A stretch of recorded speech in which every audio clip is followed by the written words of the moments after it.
What's going on, guys? It's Kevin with Optimize Essentials, and today I'm going to be sharing with you the cure to tight hip flexors, all right? One of the very first things that many of us encounter during the journey of posture is you have really tight hip flexors, bro. Tight hip flexors, tight hip flexors. But what are your hip flexors, right? After doing a lot of research, getting into massage therapy, becoming a personal trainer, being soon certified as a massage therapist, I learned that the hip flexors aren't just one muscle group, right? The hip flexors with an S is multiple muscle groups. A lot of people, or maybe it was just me, had the misconception that your hip flexors are just your psoas, right? Yes, the psoas is one of the most probably notable or dominant hip flexor. Gets a lot of people confused, but one of the biggest muscles that are overlooked are actually your quads, your TFL, and possibly even a little bit of your adductors. But some will argue that the adductors get tight because the quads and the TFL are excessively hypertonic, meaning they're being overactive and they're causing that internal rotation of the leg, creating that tightness in your adductors. So I want to end the epidemic of tight hip flexors. If you're watching this, really make sure you have an actual anterior pelvic tilt, or you have tight hip flexors by doing certain range of motion tests, or testing your range of motion by getting on the table and doing the Thomas test and everything to actually make sure your hip flexors are tight. But you probably won't do that, so I will share with you what you can do anyways to release your hip flexors, because chances are your quads and your TFL is tight anyways from sitting too much.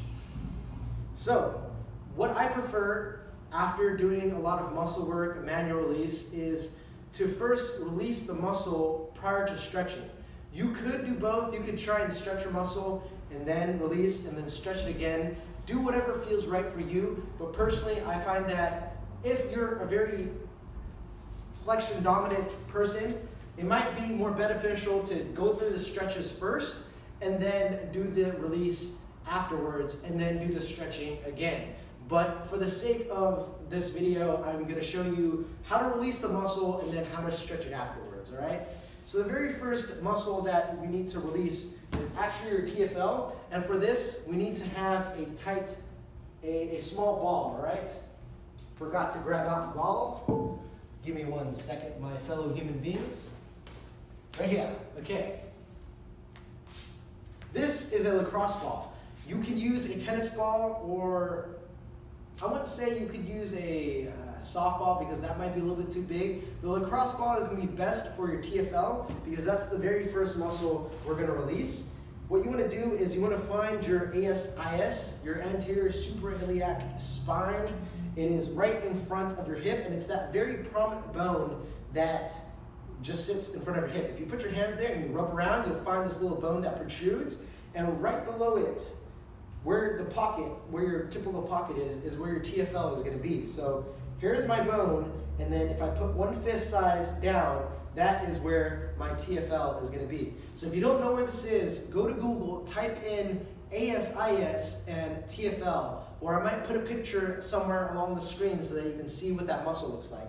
So that's the very first muscle, because the TFL is also a hip flexor and a medial rotator of the hip. You want to make sure you release that muscle, right? So there's actually, I'll explain to you all the muscles we're going to be targeting today in terms of hip flexors. Your TFL, your vastus lateralis, your rectus femoris, and then your adductors group, all right? All these are your hip flexors. And then I'm going to teach you how to stretch them out afterwards so that you experience a nice, somewhat neutral pelvis. And if you haven't seen my ultimate guide to anterior pelvic tilt, you want to make sure you check that one out too, because chances are your anterior pelvic tilt is fine. You just have a very dysfunctional core and a very dysfunctional glutes, all right? When your butt and your core isn't working, you're going to go into an excessive anterior pelvic tilt, and that'll lead to a host of problems that we don't want to get into talk about today because I already made a video on that.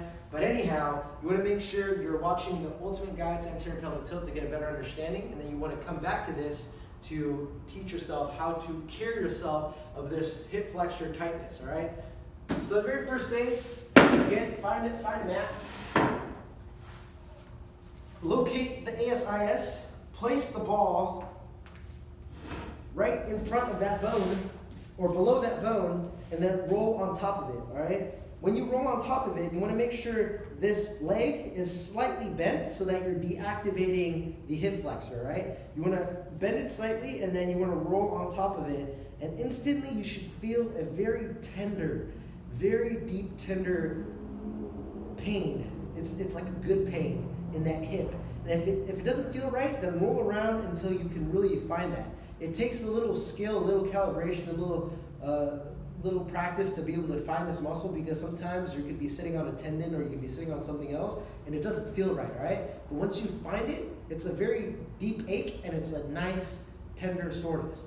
The TFL, when it gets tight, it can pull on your IT band, especially with your vastus lateralis, which is kind of the lateral quad, and it can cause a lot of IT band issues, which can pull on your kneecap. So releasing this, you might experience relief in knee pain if you have it, all right? So you're gonna hold this, you're gonna really press into there and just hold that for about 60 seconds, maybe even 2 minutes, but you wanna roll very minimally on the ball. You don't wanna move too much, you just wanna play around like millimeters at a time to really find the spot that calls out to you the most. And once you feel like you've gotten all the spots, then you're gonna switch sides and you're gonna do the same exact thing. So that's the first muscle group. Once you release that, now you wanna get a foam roller and we wanna learn how to release the vastus lateralis. The vastus lateralis is this little muscle, well, it's not little, it's a pretty big muscle on your quads, but it's right next to the IT band. When this muscle gets tight, it can cause medial rotation or internal rotation of the femur, and then that can cause knee pain in the inside of your knee, all right? So you wanna release the vastus lateralis by first jumping on a foam roller and starting right below your ASIS. Same thing. So start right below your ASIS and on the sides where your IT band starts kind of attaching. So it's near the glutes, the ASIS, and then also right behind the TFL. So from this position, you're gonna slide, you're gonna put one leg in front. Let's move some of this. You're gonna put one leg in the front, you're gonna cross it over, and you're gonna get onto your elbows.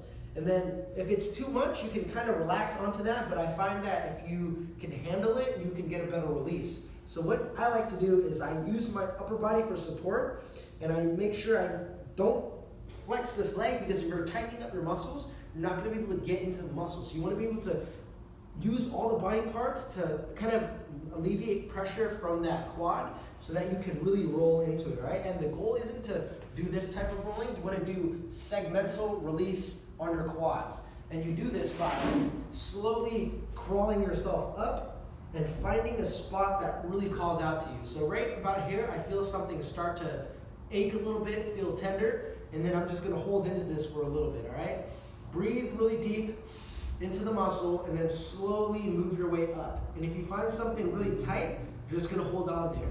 And then for some people, right now, I'm experiencing a little tiredness. I'm starting to get tired, not really tired, but if you wanna minimize effort, you can get onto your knees, or not your knees, your elbows, and then hold this position and do the same exact thing. So the idea is to segmentally roll down the vastus lateralis without tightening up your quads. And you do this by putting as much pressure on other parts of your body so that they can pick up the slack and not have your knee be, or your quad be taking all the damage, all right? So put the pressure on the other body parts and then slowly roll your way down.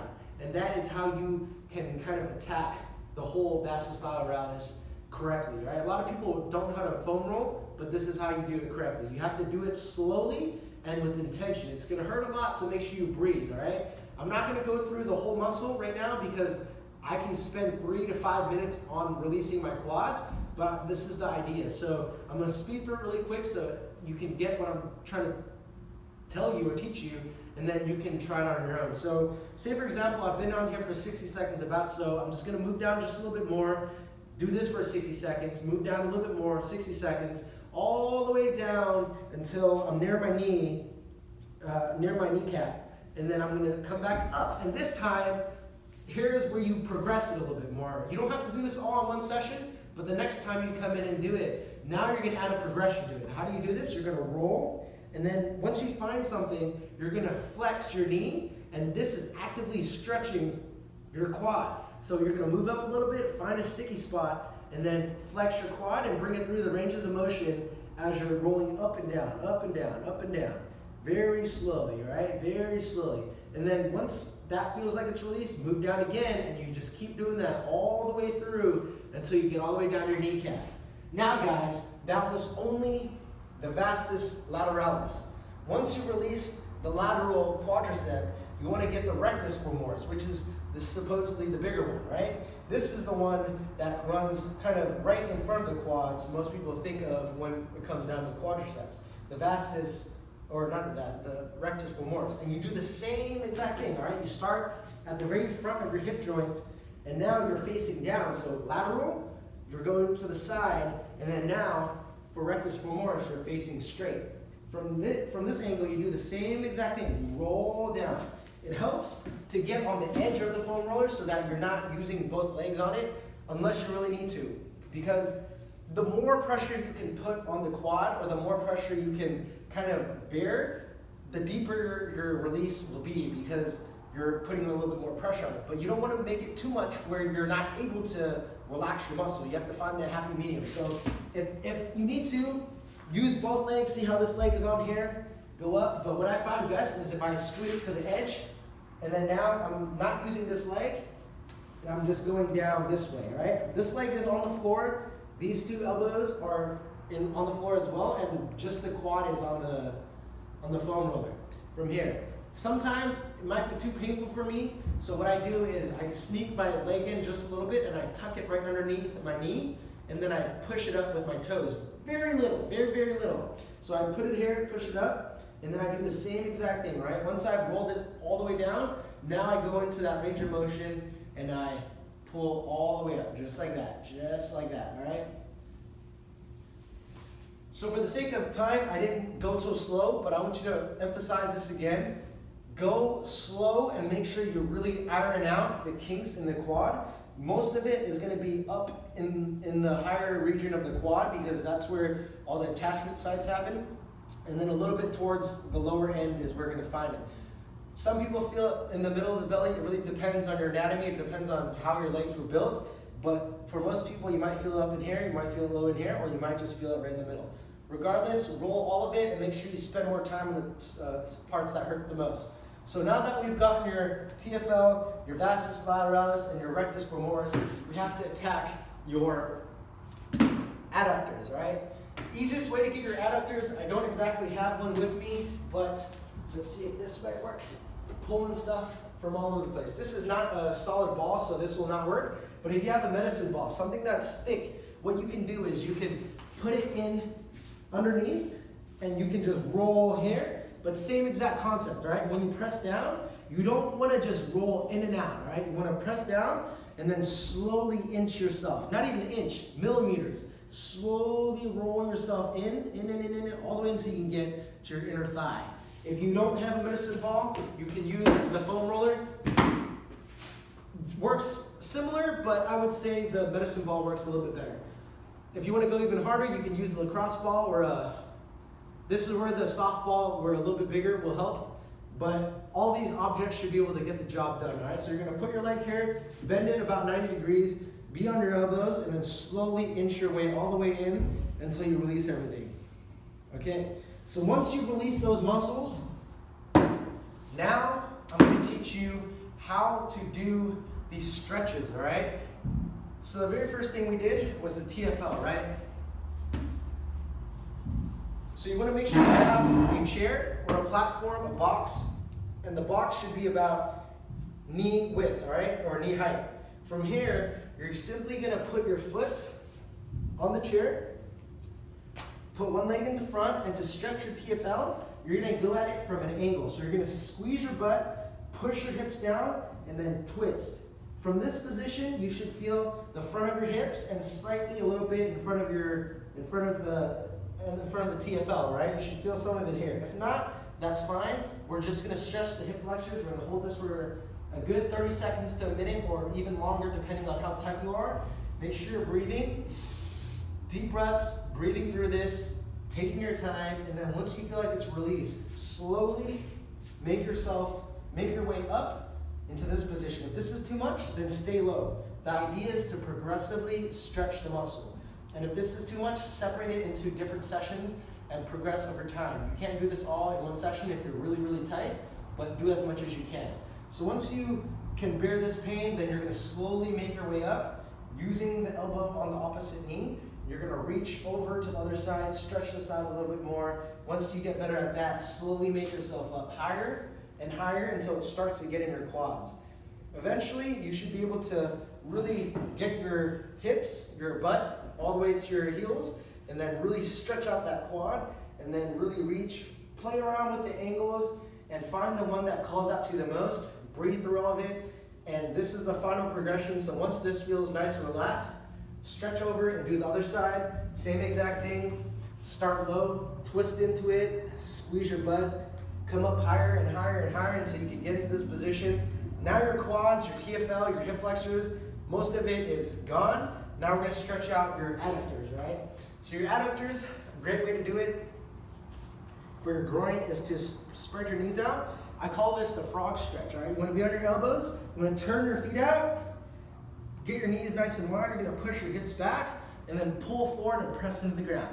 Push your hips back, pull forward and press into the ground.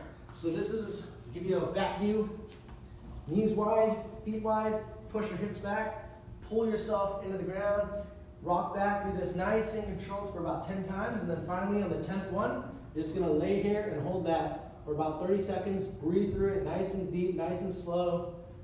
And that, guys, is the ultimate cure for your hip flexors. You'll never have hip flexor tightness again if you do this on the regular, because it's not possible. This is the absolute best thing out there. If you've gained value from this, make sure you like, comment, subscribe, share this with your friends. Stay tuned for more, because I'm going to have a lot of videos on posture, health and fitness, personal development. And finally, if you want more information, or if you want to help me on my mission to helping people transform their lives, make sure you get my programs. A lot of things on postures, nutrition, and how to improve your physical performance. Once again, guys, it's Kevin with Optimize Essentials, and I'm out.